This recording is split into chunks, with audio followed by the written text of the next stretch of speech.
Hey everyone, it's Thick Skin on Sports. I'm Steven. This is Anthony. It's been a while since we've been on the show. A lot of things going on. Of course, COVID-19 and everything. But we are back. We're going to do a semi segment today. Not usually our long segments, but we're gonna do something today. And we just got sponsored by FNX Fitness. Our friends at FNX Fitness. He's sporting it. I'm sporting it. If you go down the bottom link below, it's TSOS 15. You get 15% off of all the products through us. So TSOS 15. Please like or subscribe. We are on Facebook, Twitter, Instagram. Are we on Instagram? Yeah, we're I on keep Instagram. forgetting. They run the show. But this is Thick Skin on Sports. Like I said, we have a smaller segment today, but let's get right into it. The Bengals Browns draft analysis. April 23rd was the draft, right? And this year was obviously a weird year, but I actually liked it Oh, it was in a awesome. way. What do you think? I mean, I usually don't watch Mm-hmm. the whole entire draft like all 3 days usually because the Bengals usually disappoint me. But with this being the first sports spectacle Mm-hmm. we've had since pre-COVID, I feel like I watched it, my wife watched it, kids watched it, and we watched all 3 days. Yeah, So I watched all 3 days. Oh, I watched the first 2 days, and I actually loved. You're a Bengals fan. I'll let you get the Bengals. For me personally, the Browns. Grade wise, I would probably give it a B plus. They got Jedrick Willis, offensive lineman, offensive tackle from Alabama, and I thought that was a huge pickup for us because we would have went to Trent Williams, if not, and had to pay him $20 million a year. And yeah, for this time to be on a rookie contract with Jedrick Willis is great. And I also liked Grant Delpit from LSU. I think those are the two huge got pickups for a us. steal there. Your biggest steal was Jonathan Peoples-Jones though because you got Sixth round. a possession Mm-hmm. receiver. I mean, you have two home run hitters right now with Yeah. Landry and Beckham, Yeah. but now you got your possession receiver. Yeah, well, and you also got Rashard Higgins, which I don't know if he's going to pan out the best. But we also got Harrison Bryant, which those who don't know is the best tight end labeled the best tight end in college football last year. I think he had over 1,000 yards receiving, 72 receptions, if I'm not mistaken. But what do you think as far as the Bengals grade wise?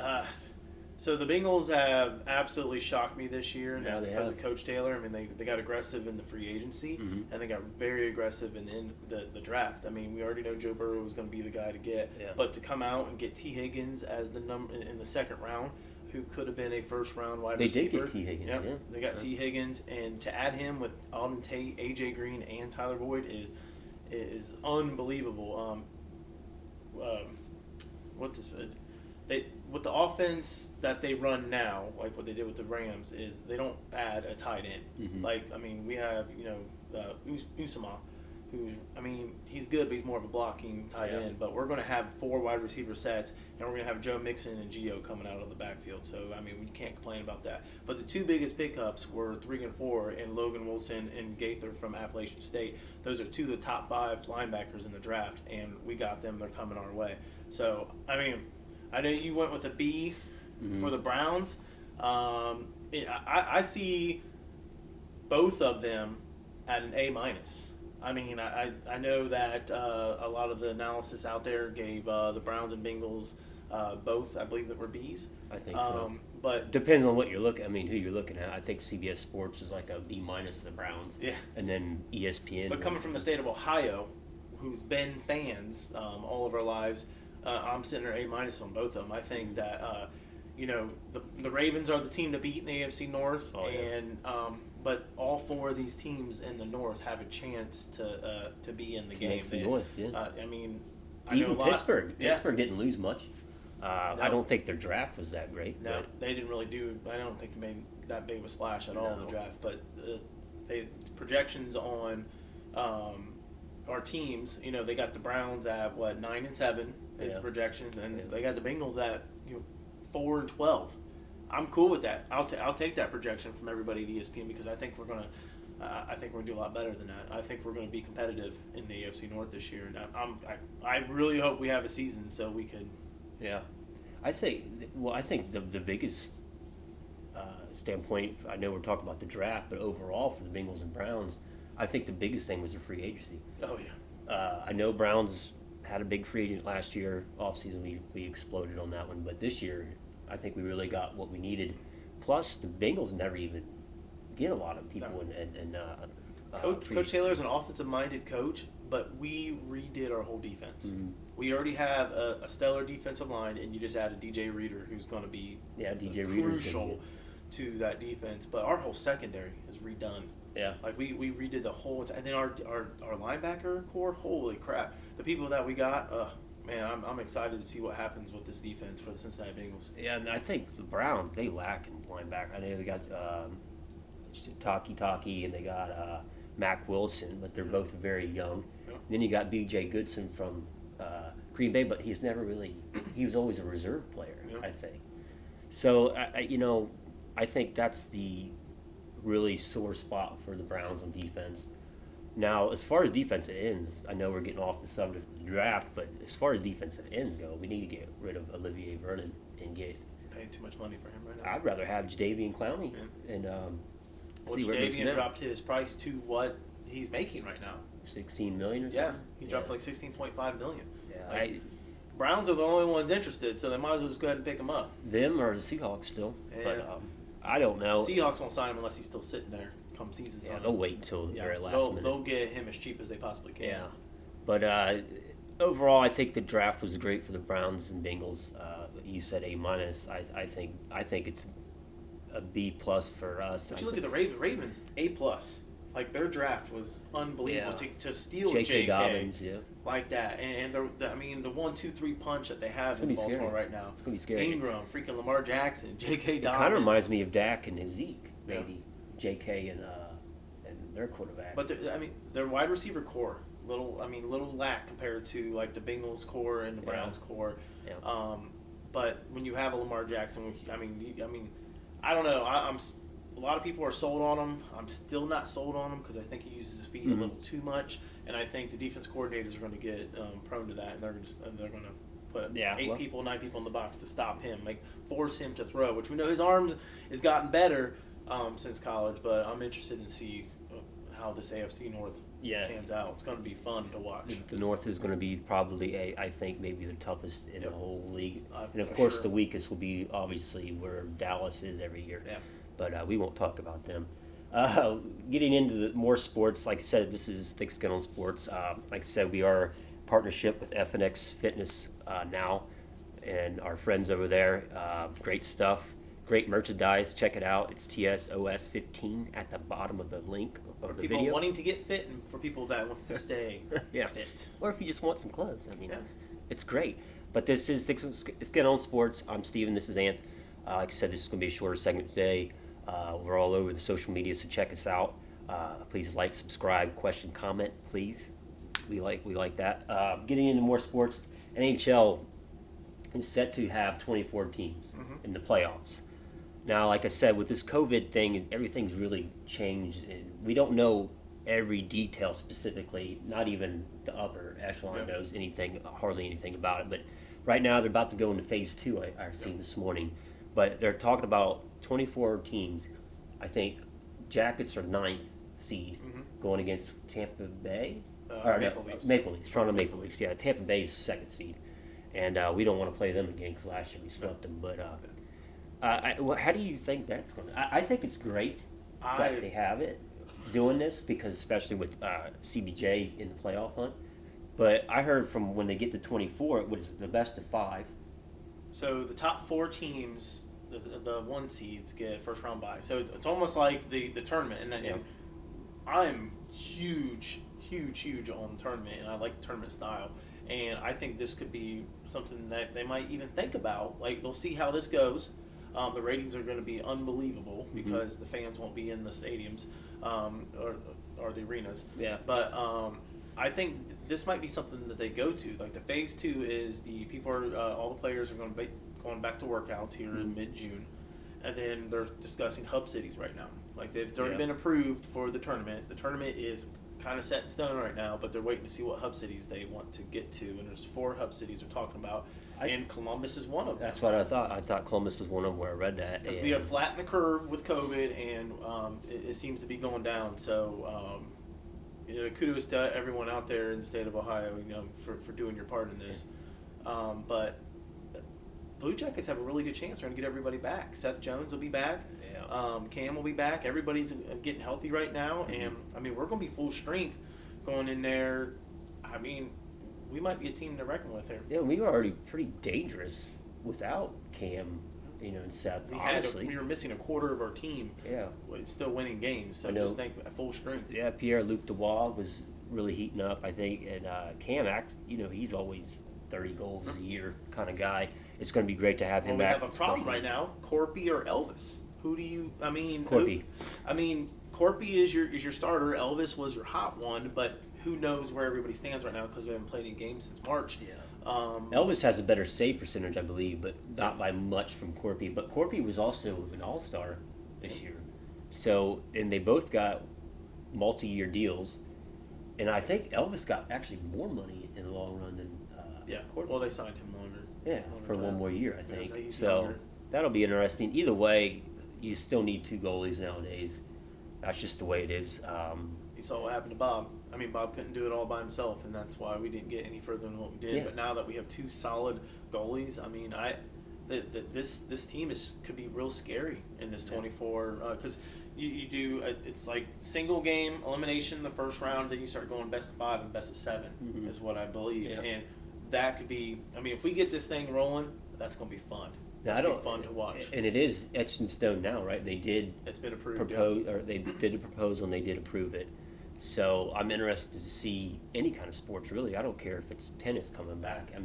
The ratings would be out. It would be unbelievable. Yeah. If this tournament started, and they are the closest major sports association that is closest to rolling right now. Mm-hmm. So it's.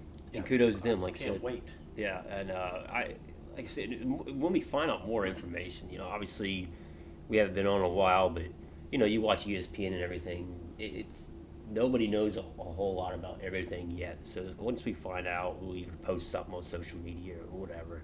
But we'll wait and see what happens with the NHL. I'm glad they're coming back soon. But you want to do your garbage segment? Yeah. Yeah. Go ahead. It's been an infamous thing that we do every show, and it's been a while. But go ahead. So the garbage segment, it's usually about sports and everything, but we know what the biggest load of garbage is right now, and that is the COVID-19. Mm-hmm. That is the COVID-19 pandemic that we are going through right now. That is taking sports away from us. That is taking people that people love and care for away from them, and it's just it's a terrible thing we're going through right now. But we're going to stay strong and pull forward on this and become better because of it. But looking at everything that's going on, like no baseball, no hockey, no football, everything's kind of like on hold right now. But you look at baseball. So baseball is 160 games a year, right? 162, yep. 162. So right now they're looking at we're big baseball fans, Indians and Reds, and they're looking at they're proposing an 80 game season with different divisions. I believe it's 82, or is it 80? It's like 80-82. 80-82. Half the season, yeah. And the AL and the NL doesn't exist anymore. Yeah. They're going to do everything by hub states, hub cities, and the Indians and the Reds are going to be in the same. So it's kind of like the Cactus League and spring training and stuff like that. So everything regional, they'll be playing each other. See, I don't like that. Which it kind of takes away from your rivalries. It takes, interleague was always like a fun 2 times a year kind of thing. Now it becomes interleague for the whole year. So with the DH proposal. Yes. Well, universal DH. Yes, the universal DH is what they're talking about. Which I don't mind that. So thank you, COVID-19, for that. But that's what makes this so garbage. Yeah, it's straight up garbage that it's taking sports away from us, and we don't get to have these shows and talk about it. This is something we care and love to do. Yep. You can't sit with your coffee at work or anything and talk about, hey, did you see what your team did the night before? It takes away conversation. It takes away the love that we have for the games, and I hope that we can get back to normalcy here real soon with that. Yeah, and that's a big, huge reason why we haven't been doing shows is because of this whole COVID-19 basically you're just going to hear the same thing. People talk about the same things on ESPN or CBS Sports, and that's why we kind of taken a lay off of everything and refocus and refuel back to come back to the shows. It's sad to the sports is where it's at now, but there's really nothing we can do. But I'm glad to see. I don't know if NBA is going to really have a season. They're talking about July starting it up, but you got people like LeBron's wanting fans, and if there's no fans, you don't want. I mean, come on, man. But like, how long do we wait? I don't know. How long do we wait for fans? I mean, so the pandemic was supposed to end in December 20th or 22nd, and now the pandemic is scheduled to end on November 11th. So, is that what they're saying? Yeah, they said November 11th would be the. I heard it can come back. Yeah, but that depends on a surge. They're opening up America here June 1st. They're opening up Ohio now, but there's going to be a surge. Mm-hmm. I mean, it's going to happen. It's can't get away. I mean, as long as everyone sticks to their social distancing and wearing their mask and everything, that you're preventing it as much as you possibly can. Yeah, it's going to be crazy to see. Ohio State was talking about, and we're going to actually get in Ohio State here in a couple minutes. 20,000 fans. 20 to 55 is what I heard. I don't know how you're really going to do that. As the pandemic progresses to go away, you'd be the 20,000 fans start out, and then you go to like the 30, 40, 50. Yeah, Gene Smith came up with that tier there. They were talking about, losing $4 billion. And, some of these schools. For the NCAA? Yeah, if they didn't have, some of these schools could lose their title. I mean, a lot of people are taking away football, possibly. Like our big game, Oregon. Mm-hmm. We're supposed to play at Oregon this year in September, and they're not allowing any fans or anything through September right now. So if that does happen, we will be playing in an empty stadium. That'll be crazy. Obviously no one's went through this before, but this is going to be absolutely insane. We'll find out how this is going to go. As soon as we know more, we'll post things on social media, things like that. Before we get in our last segment, like I said, this is Thick Skin on Sports. Anthony, Steven, please like, subscribe, question, comment below. FNX Fitness, our partners there. Go to the link below, TSOS15, get 15% off all your items. Great stuff. Last segment here, like I said, this isn't going to be a long show today. We're just getting right back into things. OSU recruiting is going crazy. I just got a text from Dad earlier about Kerry Combs and destroying the recruiting, and he's always been a great. Did was get Kerry Combs back. Yeah, he was great a couple years ago when he was with a special teams coordinator, I believe, with us, and now he's a defensive coordinator, head defensive coordinator. But a lot of people are saying this could be not only the best class ever for OSU, but possibly the best class ever of all time in college football. And I think we have 9 of the 16 ESPN 300. I just seen this yesterday. 9 of the 16 ESPN 300s are top 100. Or top 9 of the 16 top 300 are actually top 100 for OSU.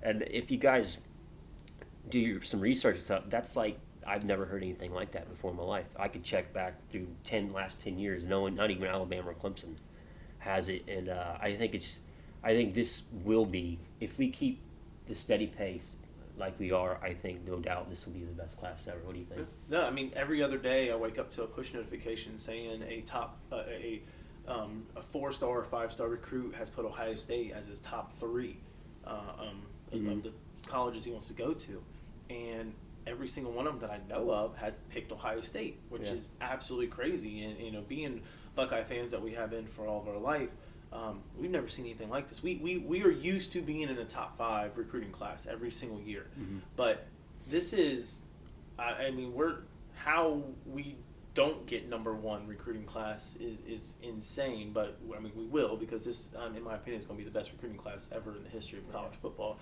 But you just look at the people that we're getting. Yeah. Our secondary. You want to talk about DBU?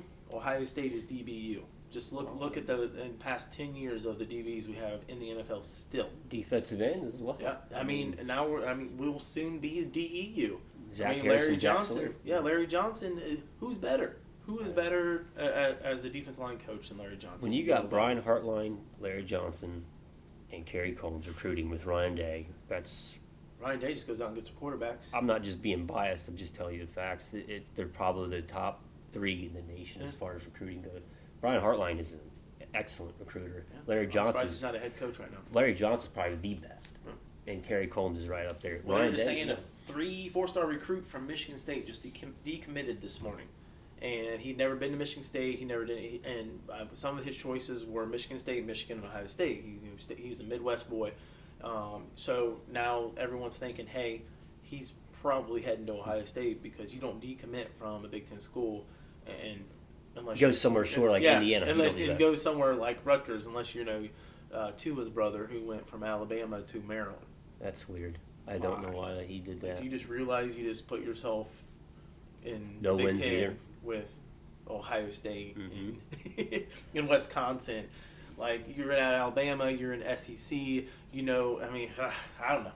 Yeah, that didn't make sense to me. What's funny is too, Alabama's not even top 25. I don't think in recruiting right now. And sometimes that happens with slow, but it's going to take a miracle for them to be getting the top 5. Alabama is. I mean, they're on the way down. Yeah, I think so too. You got your Clemson, you got your Ohio State, you've got your Oklahoma that keeps doing his thing. I mean, Oklahoma though it doesn't really. It's because they get those quarterbacks. I mean, look at Trey Sermon we just took from Oklahoma. Mm-hmm. Like he will be a Heisman candidate this year. Like it might be 2 Buckeyes again. It might be Justin Fields and Trey Sermon sitting over there, in New York. You think he's going to start over Master Teague? I do. Really? Sermon is a beast. Yeah, Sermon's Master Teague's not going to. I mean, Master Teague can't stay healthy. Yeah, he's having some problems right now, but because he tore Achilles, right? I believe that's hard so. to come back from. But he is progressing, I believe, pretty well. I see Trey Sermon being your first and second down back. Mm-hmm. Master Teague is your bruiser, so he's gonna come in on 3rd and 1, 3rd and 2, and yeah. Trey Sermon, I couldn't believe we got him, but we also have Julian Fleming coming, number 1 recruit. Trevion Henderson, number 1 receiver. Garrett Wilson, number 1 receiver from last year, recruiting. Then we have, I believe, the number 1 receiver next year. Yep.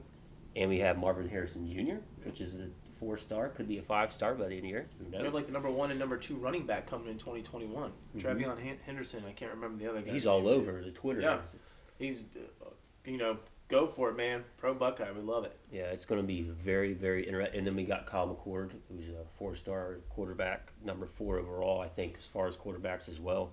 Right. Coming, now that's going to be difficult because you got like 3 big-time quarterbacks coming in recruiting.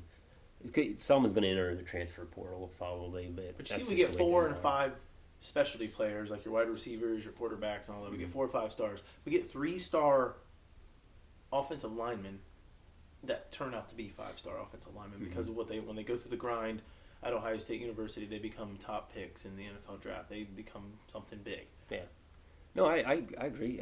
We always got top offensive linemen in the country every year, especially the Big Ten. Like I said, number 1, I think we'll stay number 1. What do you think? I don't. There's no question. Yeah, it'd take a miracle. I think the closest one obviously be Clemson because Clemson's getting up there. North Carolina is looking pretty strong. We got 9 too. top 100. We got 9 top 100. Clemson has 5. Yeah, we 4 got or 5. 16 top 300. Yes, which is incredible, and 9 top 100, which is unbelievable. I think we have 4 or 5 stars. Yeah, which is there's only in a class every year. There's only 15 maybe per year 5 stars, if that. So I mean, it's going to be interesting. But you got anything else to say about? Nah, everyone stay healthy out there, and thanks for the frontliners. Yeah. Like I said, you guys heard it all the time. We don't need to keep telling you. But I will say this is Thick Skin on Sports. Anth, Steven, FNX, proud partner, TSOS 15 at the bottom of the link. Question, comment below. We love you guys. See you next time. Bye.